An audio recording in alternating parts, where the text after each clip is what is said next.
रक्षाबंधन को हम सभी भाई बहन बड़े प्रेम और स्नेह के साथ हर साल मनाते हैं। बहनें थाल सजाकर भाई की आरती करती हैं और भगवान से प्रार्थना करती हैं कि उनका स्वस्थ और दीर्घायु हो। लेकिन क्या आप जानते हैं, रक्षाबंधन मनाने की शुरुआत कलियुग नहीं बल्कि पौराणिक काल से ही हो चुकी थी। ऐसी मान्यता है कि सबसे पहले सतयुग से इस पर्व की शुरुआत हुई और मां लक्ष्मी ने राजा बलि को रक्षा सूत्र बांधकर इस परंपरा का शुभारंभ किया। रक्षाबंधन के इतिहास को लेकर ऐसी ही कुछ और कहानियां भी प्रचलित हैं। आज हम इन्हीं कहानियों के बारे में आपको विस्तार से बताएंगे।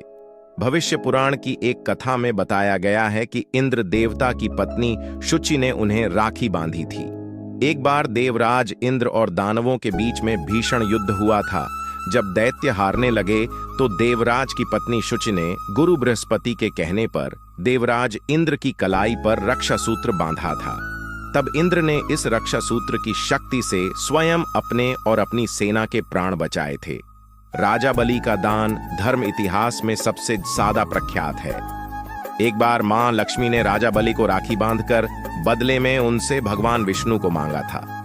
कहानी इस तरह है कि एक बार राजा बलि ने यज्ञ का आयोजन किया। तब उनकी परीक्षा लेने के लिए भगवान विष्णु वामनावतार लेकर आए और दानवीर राजा बलि से 3 पग भूमि मांग ली। बलि ने हां कह दिया तो वामनावतार ने 2 पग में ही सारी धरती और आकाश नाप लिया। राजा बलि समझ गए कि भगवान विष्णु स्वयं उनकी परीक्षा ले रहे हैं। तीसरा पग रखने के लिए उन्होंने भगवान के सामने अपना सिर आगे कर दिया। फिर उन्होंने भगवान से याचना की कि अब तो मेरा सब कुछ चला ही गया है, प्रभु आप मेरी विनती स्वीकारें और मेरे साथ पाताल में चलकर रहें। भगवान को भी भक्त की बात माननी पड़ी और विष्णु जी बैकुंठ छोड़कर पाताल चले गए। जब देवी लक्ष्मी को यह पता चला तो वह गरीब महिला का रूप धरकर बलि के पास पहुंची और राजा बलि को राखी बांध दी। बलि ने कहा कि मेरे पास तो आपको देने के लिए कुछ भी नहीं है। इस पर देवी लक्ष्मी अपने रूप में आ गईं और बोली कि आपके पास तो साक्षात श्री हरि हैं और मुझे वही चाहिए। इस पर बलि ने भगवान विष्णु से माता लक्ष्मी के साथ जाने की विनती की।